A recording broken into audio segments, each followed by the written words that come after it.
പോലൊരു മാനസം ഞാനിന്നു കണ്ടു. മാതളപ്പൂ പോലൊരു മാനസം ഞാനിന്നു കണ്ടു. ആരും കാണാതെ പൂച്ചൂടി ഞാനൊന്നു പാടി ശാരികേ ശാരികേ.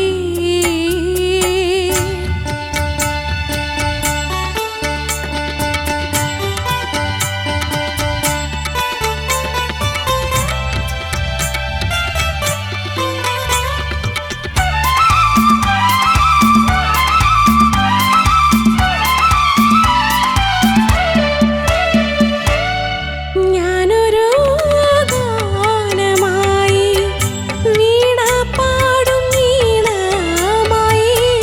ഞാനൊരു ഗാനമായി വീണ പാടും വീണമായി. സ്നേഹമാകും പൂച്ചൂടി ദേവതയായി ശാരികേ ശാരികേ.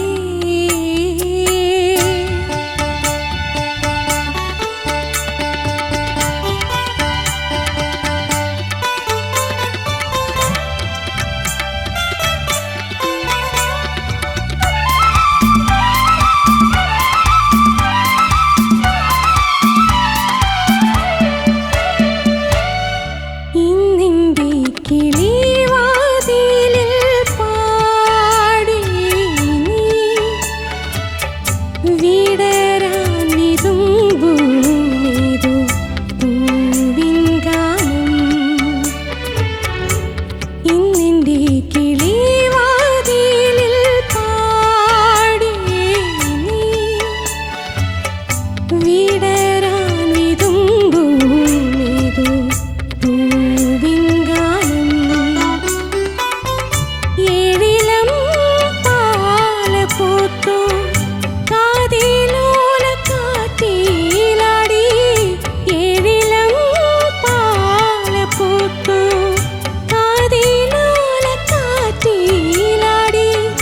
പീലി നീർത്തി കേളിയാടോ നീലരാവേ ശാരികേ ശാരികേ. മാതളപ്പൂ പോലൊരു മാനസം ഞാനിന്നു കണ്ടു. മാതളപ്പൂ പോലൊരു മാനസം ഞാനിന്നു കണ്ടു. ആരും കാണാതെ പൂച്ചൂടി ഞാനൊന്നു പാടി ശാരികേ ശാരികേ.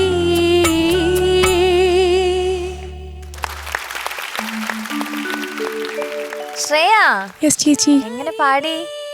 അറിയില്ല, ചോദിക്കാം. ടെൻഷൻ ഉണ്ടായിരുന്നു ആ സംഗതികളൊക്കെ കിട്ടുമെന്ന്? ചെറുതായിട്ട് പക്ഷെ ചെറുതായിട്ട്. നിനക്ക് പാടുമ്പോ ടെൻഷൻ ഉള്ളതായിട്ടൊന്നും തോന്നി? പിന്നെ സ്റ്റേജിൽ കയറി ചിരിക്കണല്ലോ. എന്ത് ടെൻഷൻ ഉണ്ടെങ്കിലും ചിരിച്ചു നിന്ന് പാടണം എന്നല്ലേ? ഓക്കെ, ചോദിക്കാം. ചോദിക്കാം. മഞ്ജരി ചേച്ചി. എന്റെ ശാരികേ, ഓ ആഹാ എന്ത് നല്ല പാട്ടാ സെലക്ട് ചെയ്തത്. ശ്രേയ പറയൂ, പാട്ടിന്റെ ഡീറ്റെയിൽസ് പറയൂ. മ്യൂസിക് ചെയ്തിരിക്കുന്നത് സലീൽ ചൗധരി സാറാണ്. ലിറിക്സ് എഴുതിയിരിക്കുന്നത് ONV കുറുപ്പ് സാറാണ്. സിനിമ സ്വപ്നം, പാടിയത് ജാനകി അമ്മ. ആഹാ, എന്തൊരു കോമ്പിനേഷൻ. Beautiful song. അത് നന്നായിട്ട് പാടി. Thank you ma'am. എനിക്ക് മോള് ഇതിൽ പാടിയതൊക്കെ വളരെ ഭംഗിയായിട്ട് പഠിച്ചു, പാടി. ഒരു ചെറുതായിട്ട് അടഞ്ഞിരിക്കുന്ന പോലെ ഒരു ഫീലിംഗ് ആണ്. മൂക്കടഞ്ഞിരിക്കുകയാണ്. ഓ, അപ്പൊ അത് ഉള്ള ഇൻബിൽറ്റ് പ്രശ്നം കാരണമാണോ അങ്ങനെ? അപ്പോൾ അതറിയില്ല. അപ്പൊ എനിക്ക് ഇന്ന് അത് ആ വോയിസ് കേൾക്കുമ്പോൾ അങ്ങനെ തോന്നിയത്. അതെന്താണെന്ന് ഒരു പിടുത്തവും കിട്ടുന്നില്ല. ഇനി മൂക്കടഞ്ഞത് കൊണ്ടാണോ അങ്ങനെ ഒരു സംഭവമായത് എന്നുള്ളത്. അപ്പോൾ ആ ഒട്ടുമിക്ക ഭാഗങ്ങളും എനിക്കത് പ്രത്യേകിച്ചൊന്ന് ഈ അടഞ്ഞ ഒരു ഫീലാണ് തോന്നിയത്. അല്ലാതെ പാട്ട് വൈസ് തരക്കേടില്ലാണ്ട് പാടി. അതൊരു ഗുഡ് അറ്റംപ്റ്റ്. കാരണം ഇപ്പോൾ ജാനകി അമ്മ പാടുമ്പോൾ അമ്മ കൊടുക്കുന്ന ഒരു പ്രത്യേക തരം ഫീല്, വാക്കുകൾ പറയുന്ന രീതി, അതൊക്കെ ഡിഫറെൻ്റ് ആണ്. ഒരു യുണീക്ക് സ്റ്റൈൽ ക്രിയേറ്റ് ചെയ്യുന്നുണ്ട്. ഓക്കെ അപ്പൊ അതൊന്ന് എനിക്ക് ആ ഒരു ലെവലൊന്ന് ബാലൻസ് ചെയ്യാനോ എന്താ പ്രശ്നം മോള് തന്നെ ഒന്ന് അത് കണ്ടുപിടിക്കണം. Okay ma'am. ബാക്കി പോർഷൻസ് ഒക്കെ തരക്കടിയിലാണ് എന്നെ പാടി കേട്ടോ. Thank you ma'am. So it was A very good attempt. Thank you ma'am. God bless you. Thank you ചേച്ചി. ശരത് സർ. ശ്രേയ ആ സർ. നല്ല ഉഗ്രം പാട്ടടാ. ഓ താങ്ക് യു സർ. കാര്യം പണ്ടൊക്കെ ഈ ശാരികയെ പാടുമെങ്കിൽ ആ ഒരു പാട്ടുകാരിയായിട്ട് അക്സെപ്റ്റ് ചെയ്യും. ഈ നാദബ്രഹ്മത്തിന് പാടുമെങ്കിൽ ഒരു മെയിൽ പാട്ടില്ല കൊള്ളാം. അങ്ങനെ ഈ ആളുകളെ ഇട്ടു ഒരു എന്താ പറയണ്ട ഒരു പാട്ടുകാരി ഇതൊക്കെ പാടാമെങ്കിൽ മാത്രമാണ് നീ ഒരു പാട്ടുകാരി, ഇല്ലെങ്കിൽ നീ വീട്ടുകാരി എന്ന് പറയുന്ന ഒരു ലെവലുണ്ടായിരുന്നു. അത് എല്ലാവരും അത് പണ്ടൊക്കെ ആളുകൾ ചോദിക്കുന്നത് എനിക്കറിയാം. നാദബ്രഹ്മ എടുക്കുമെന്ന് ചോദിച്ചാൽ ഇങ്ങനെ എടുക്കുമെന്നല്ല, അത് പാടുമെന്നാണ്. എന്നാ കൊള്ളാന്നുള്ളതാണ്. അത് എന്തൊരു മെനക്കേടാ. ഇപ്പം നിങ്ങൾ നന്നായിട്ട് പാടി ശ്രേയ. Thank you sir. ഇതിൽ പ്രധാനമായിട്ടുള്ളത് ഇപ്പോൾ ശാരികയെന്ന് പറഞ്ഞ് പാടുന്ന ആ ഒരു സംഗതിയില്ലേ, അതിനത്രയും ബലം വേണ്ട. Okay sir. ഒന്ന് പാടാമോ? ശാരികേ ശാരികേ. അപ്പൊ അത്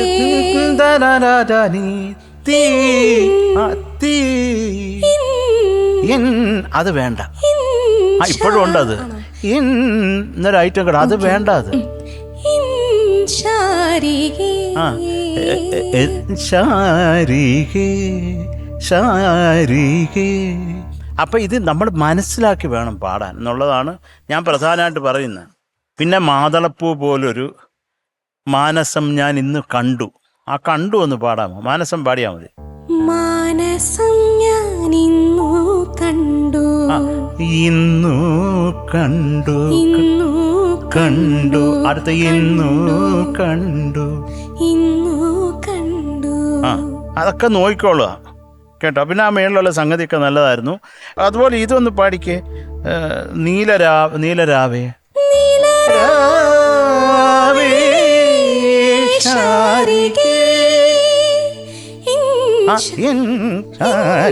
അത് വേണ്ട. Plain, make it simple. അതാണ് കഷ്ടം പാടാൻ. അത് ഈസിയായിട്ട് പാടാം, മറ്റേത് മെനക്കേടാ. അപ്പൊ അത് കറക്റ്റ് ആക്കുക. Okay, thank you. Thank you thank you sir. Shanika. Shreya ആ സർ. നല്ലൊരു അറ്റംപ്റ്റ് ആയിരുന്നു Shreya. Thank you sir. Okay. പിന്നെ വോയിസും നല്ലായിരുന്നു. ഈ പറഞ്ഞ പോലെ കുറെ ഭാഗത്ത് നമുക്ക് ഞാൻ ആകെ എഴുതി വെച്ച ക്ലാരിറ്റി എന്നാണ്. കാരണം എല്ലാം ഈ പറഞ്ഞ ആ ഒരു നിങ്ങൾ ഞാൻ ഉണ്ടാക്കിയാൽ കൊതുക്. I like it man. കാര്യം എന്റെ കൈ മുഴുവതോ ഇതെന്താ കൊതുക് അടിച്ചതാ. ആണോ? പിന്നെ അല്ലാണ്ട് ഇത്ര മാത്രം കൊതുക്. നിങ്ങൾ എവിടെയാണ് താമസിക്കുന്നത്? വീട്ടില്. അപ്പൊ അത് ഞാനിങ്ങനെ ഓരോ വരയിട്ടിട്ട് അതിൽ ക്വസ്റ്റ്യൻ മാർക്ക് ആണ് ഇട്ട് വെച്ചേക്കണം. കാരണം എന്താണെന്ന് വെച്ച് കഴിഞ്ഞാൽ അത് എന്താ പാടുന്നതെന്നുള്ളത് നമുക്ക് മനസ്സിലാവുന്നില്ല. ഒന്ന് ഏതെങ്കിലും ഒരു ലൈൻ കിട്ടുന്നില്ല എന്ന് വിചാരിച്ചിട്ട് അപ്പം തന്നെ ട്രാഷ്ഡായിട്ട് യാതൊരു കാര്യവുമില്ല. നമ്മൾ അതിന് വേണ്ടിയിട്ട് വർക്ക് ചെയ്യാം. ബാക്കിയൊക്കെ തിരക്കേടില്ലാതെ തന്നെ പാടിയിട്ടുണ്ട് കേട്ടോ. Thank you sir. All the best. Thank you Shanika. Marks ചോദിക്കാം. Okay Sharath sir. എന്താ പാറു? ശ്രേയയുടെ മാർക്ക് ഒന്ന് തരുമോ? ഹലോ പാറു, പ്രാവശ്യം ശ്രേയക്ക് അധികം കൊടുക്കാൻ പറ്റുന്നില്ല. 8.7 ആണ്. Okay sir. ഓക്കെ ശരി സാർ, ഞാൻ പിന്നെ വിളിക്കാം കേട്ടോ. ഓക്കെ ഓക്കെ 8.7 ആണ് കിട്ടിയിട്ടുള്ളത്. ശരത് സാർ പറഞ്ഞു. എടുത്തോ ഷാനിക്ക. ഞാനൊരു 8.8 തരാം. Thank you Shanika. അവളാകെ ഞെട്ടിയിരിക്കുക. ഇത്രയൊക്കെ പറയുകയും ചെയ്ത് ഭ്രാന്ത് പിടിച്ച കുറെ ജഡ്ജസ്. ഭാവി ഗാനക്കുടത്തിലേക്ക്.